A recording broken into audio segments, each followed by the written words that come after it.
Envie agora suas dúvidas para o e-mail tatiana.r.m@uol.com.br tatiana.r.m@uol.com.br e a doutora Tatiana irá esclarecer pessoalmente e detalhadamente todas as suas dúvidas.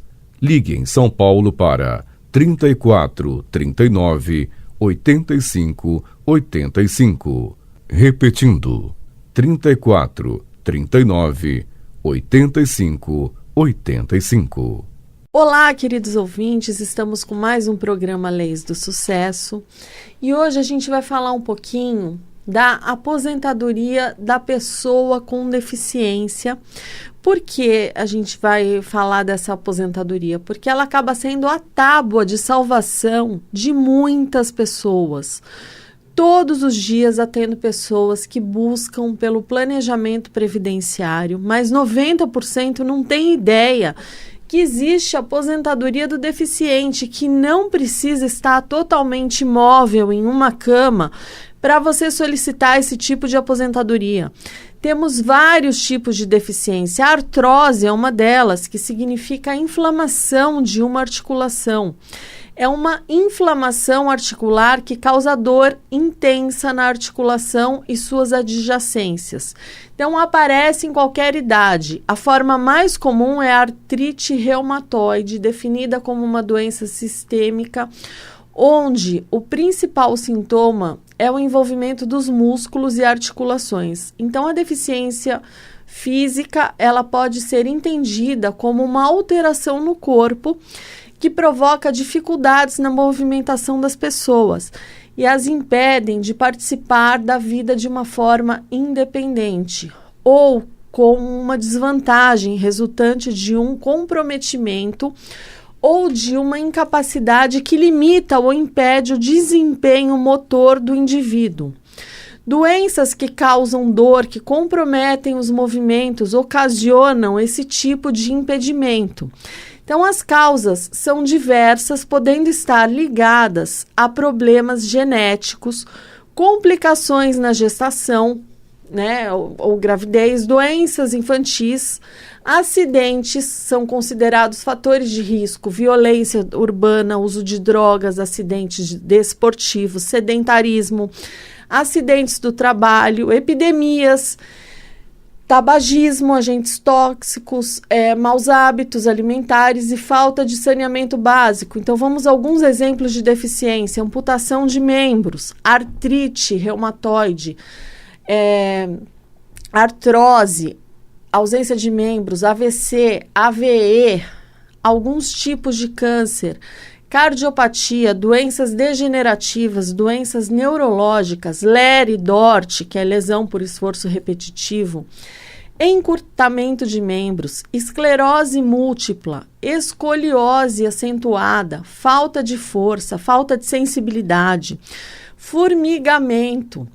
Então, paralisia branda de uma das partes do corpo, hemiplegias, sequelas físicas, linfomas, má formação, manguito rotator, quando você tem uma monoparesia, neuropatias diabéticas, ostomia, paralisia cerebral, paraplegia, paresia, Parkinson, poliomielite, problemas graves de coluna, prótese interna ou externa, problema renal crônico, HIV, síndrome do túnel do carpo, talidomida, tendinite crônica.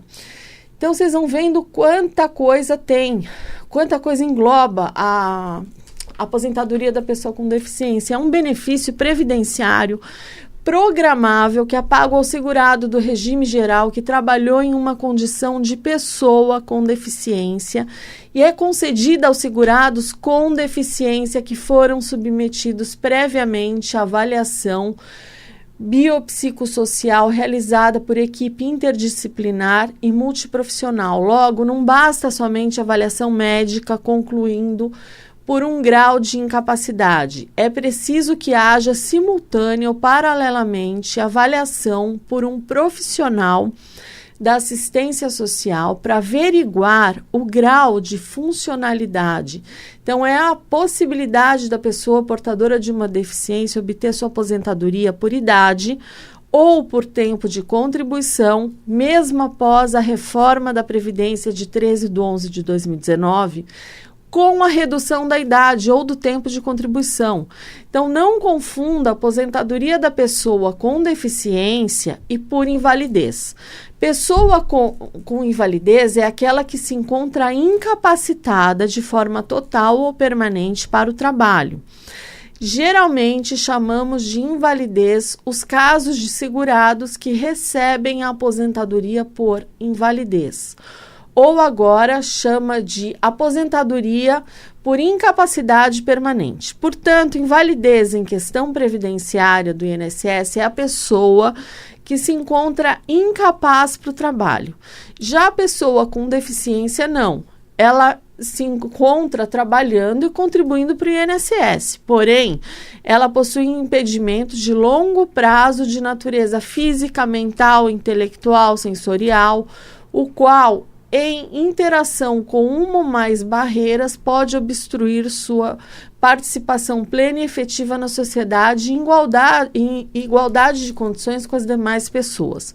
Uma ótima notícia: a reforma não modificou seus requisitos, mantendo-se a legislação antiga, ou seja, muito mais fácil de se aposentar. A pessoa com deficiência, ela poderá se aposentar por idade. É necessário ter 60 anos de idade para homens ou 55 anos de idade para as mulheres. Além disso, independentemente do grau de deficiência, precisa de no mínimo 15 anos de contribuição para o INSS e existência comprovada da deficiência durante o mesmo período. A pessoa com deficiência, ela pode se aposentar por tempo de contribuição. O tempo mínimo de contribuição exigido varia de acordo com o grau de deficiência. Então, no grau leve, a deficiência é de 33 anos de contribuição se homem ou 28 anos se mulher. Na moderada, 28 anos se homem ou 24 anos se mulher. E grau grave de deficiência, 25 anos se homem ou 20 anos se mulher. Bom, a aposentadoria por deficiência dá direito ao acréscimo de 25%? Não. Apenas a aposentadoria por invalidez dá direito ao acréscimo de 25%. Portanto, os aposentados por deficiência, mesmo que necessitem de cuidador, não possuem direito ao adicional de 25%, conforme decidiu o STF. Outra questão importante é que se a pessoa portadora de deficiência for dependente de falecido que era segurado da Previdência, ela poderá também receber pensão por morte de forma cumulativa. A reforma da Previdência até unificou as aposentadorias por idade e tempo de contribuição na chamada aposentadoria programada, mas não criou regras novas ou transições para a aposentadoria da pessoa com deficiência.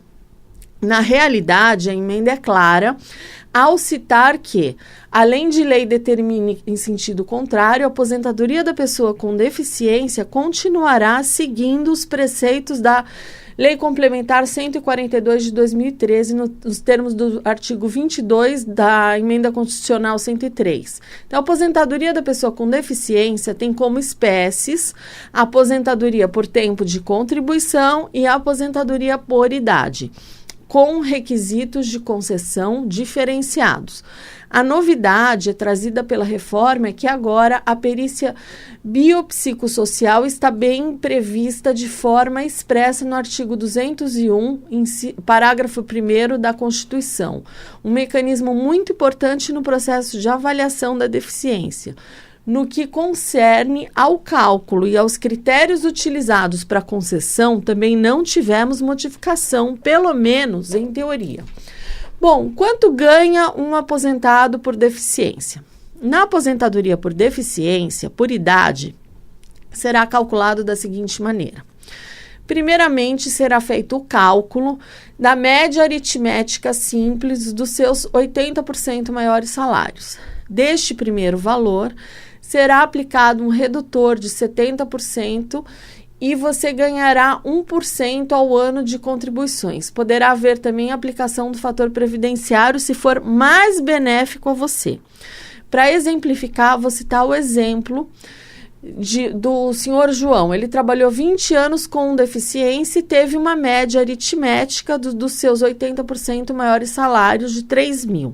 Ele receberá 70% mais 20% anos trabalhados, que é 90% de 3.000. Seu benefício inicial será 2.700. Agora, na aposentadoria por tempo de contribuição, o cálculo será diferente. A aposentadoria do deficiente por tempo de contribuição não terá o redutor de 70% mais 1% por ano contribuído. O cálculo é feito da seguinte forma. Primeiramente, será feita a média aritmética simples dos seus 80% maiores salários. Apenas será aplicado o fator previdenciário se for mais benéfico a você. Então, no exemplo que acabei de citar do senhor João, ao invés de haver a aplicação do redutor, ele será integral. Então, ele receberá o valor de R$3.000. Cuidado, se o INSS não retirar os 20% menores salários de contribuição em sua aposentadoria, trazendo prejuízo no cálculo, o benefício poderá ser revisado. Com a revisão, o aposentado terá um aumento na renda e também a devolução dos valores devidos. Bom, o doente mental tem direito a se aposentar? Bom, via de regra, se a pessoa portadora de deficiência mental contribuiu com a Previdência e cumpriu os requisitos exigidos para a concessão da aposentadoria da pessoa por deficiência, ela fará jus sim ao benefício. Bom, qual lei que trata da aposentadoria da pessoa com deficiência? É a Lei Complementar 142 de 2013, que regulamenta a aposentadoria do deficiente no regime geral. Ademais, o beneficiário ele possui previsão constitucional no artigo 201, parágrafo 1º, inciso 1, tá? Bom, o que fazer se a pessoa pediu aposentadoria comum, mas essa pessoa é portadora de deficiência? Bom, existem muitos casos de pessoas que não tinham o conhecimento que seu caso era aposentadoria do deficiente. E para aqueles que se aposentaram após 8/5/2013, é possível requerer a revisão judicial para a aposentadoria do deficiente. Por incrível que pareça, ainda encontramos dificuldades com peritos médicos que não entendem a diferença de deficiência e incapacidade. Pode parecer absurdo, mas ainda é uma reclamação comum. Muitos médicos peritos fazem uma avaliação como se o deficiente estivesse solicitando um auxílio-doença. Desse modo, uma dica é deixar isso bem claro no início da perícia.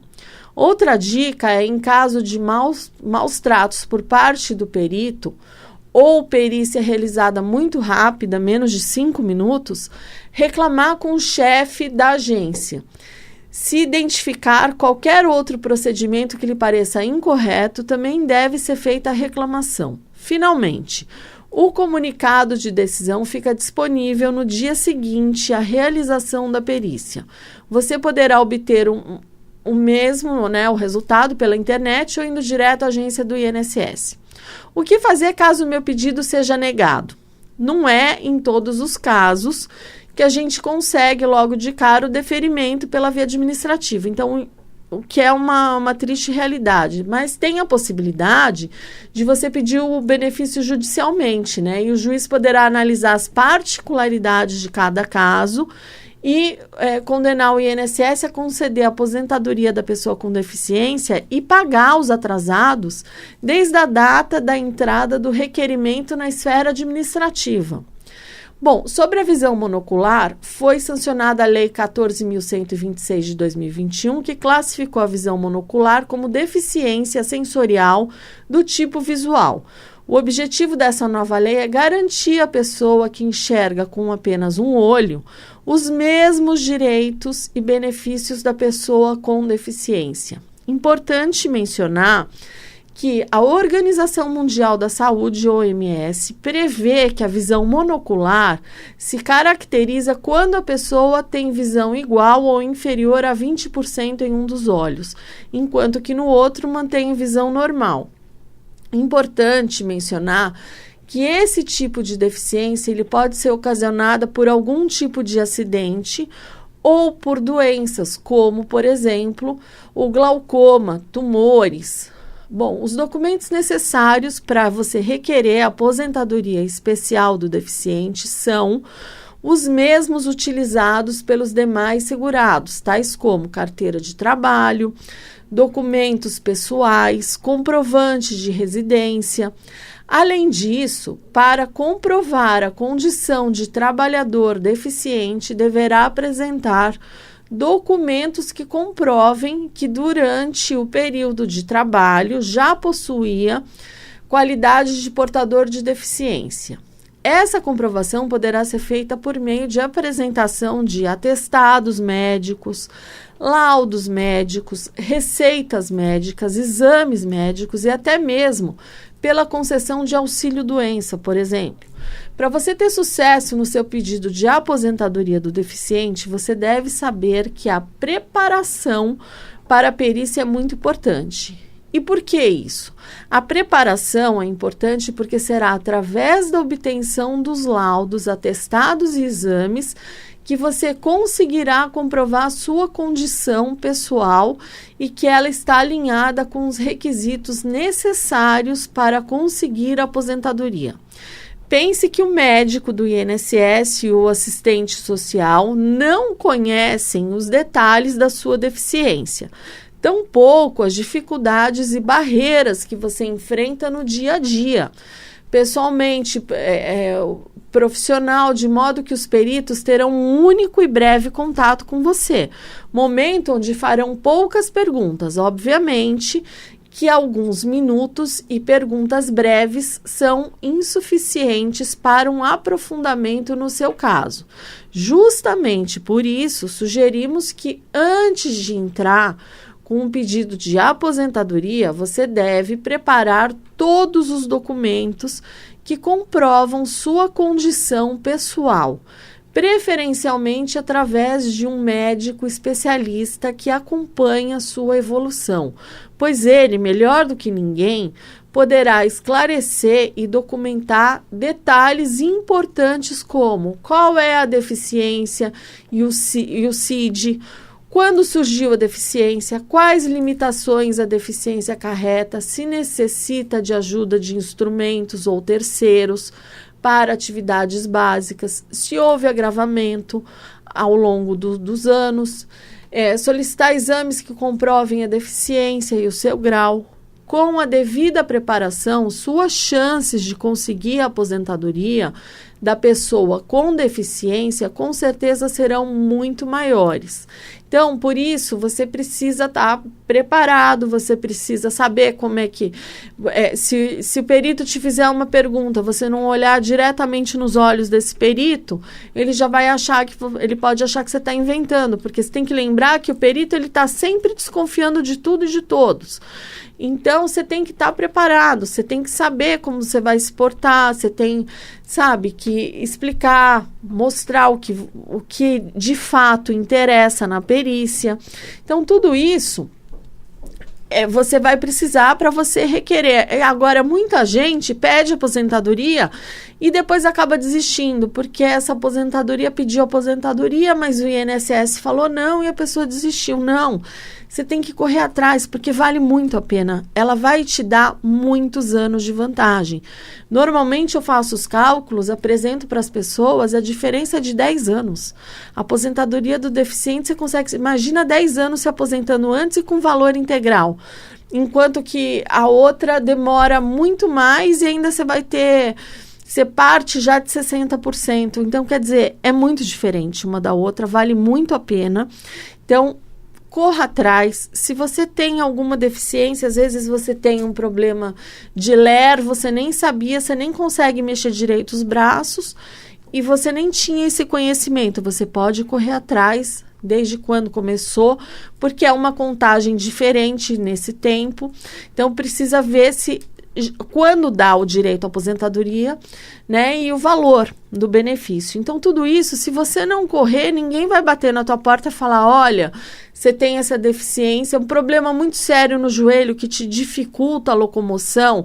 Então, no caso, a pessoa é professora, tem escadas nos colégios. Colégios, normalmente, eles possuem escadas. Então, você vai lá, não são todos que têm elevador, então tem que subir escada. Mas como é que essa professora vai subir escada com esse problema de joelho? Então, isso já deixa ela em desvantagem no mercado de trabalho, porque outras professoras vão subir as escadas normalmente, ela não. Ela leva muito mais tempo. Às vezes, ela sobe as escadas, ela tem que subir muito antes do sinal tocar, e no recreio, lá no intervalo, ela não pode descer, porque se ela descer, ela não consegue subir depois. Então, tudo isso é levado em conta nessa aposentadoria do deficiente. Isso tudo vai ser feito perguntas de como que essa pessoa, quais as dificuldades para ela subir num ônibus, como é que ela faz. É bem mais difícil do que uma pessoa que não tem uma lesão no joelho. Então, às vezes você acha que isso você não te dá direito e você tem direito. Então, gente, fica aqui um alerta, como essa reforma da Previdência dificultou muito. E a gente tem esse lado que ajuda muitas pessoas, né, a solicitar a aposentadoria do deficiente. Então, não deixe isso para depois. Veja quanto tempo falta. Qual o valor? Isso num planejamento previdenciário é feito. Qual o valor que você tem que contribuir para você se aposentar com X, com Y? Cabe a aposentadoria do deficiente? Veja todas essas opções, porque cada dia está mais difícil pedir aposentadoria. Então, se temos essa brecha e você faz jus, por que não correr atrás? Bom, então essas são as minhas dicas de hoje. Eu vou me despedindo de vocês. Aproveito para falar que no meu Facebook, Ragosta Advocacia, toda semana eu coloco pelo menos 2 dicas, matérias, enfim, para te deixar atualizado do direito previdenciário. E os programas aqui da rádio eu coloco no Facebook Tatiana Ragosta. No Facebook não, perdão. Eu coloco no YouTube Tatiana Ragosta e também no Facebook Leis do Sucesso. Bom, então me acompanhe que você vai estar por dentro aí de todas as novidades do direito previdenciário. Fiquem com Deus e até o próximo Leis do Sucesso. Envie agora suas dúvidas para o e-mail tatiana.r.m@uol.com.br tatiana.r.m@uol.com.br. E a doutora Tatiana irá esclarecer pessoalmente e detalhadamente todas as suas dúvidas. Ligue em São Paulo para 34 39 85 85. Repetindo, 34 39 85 85.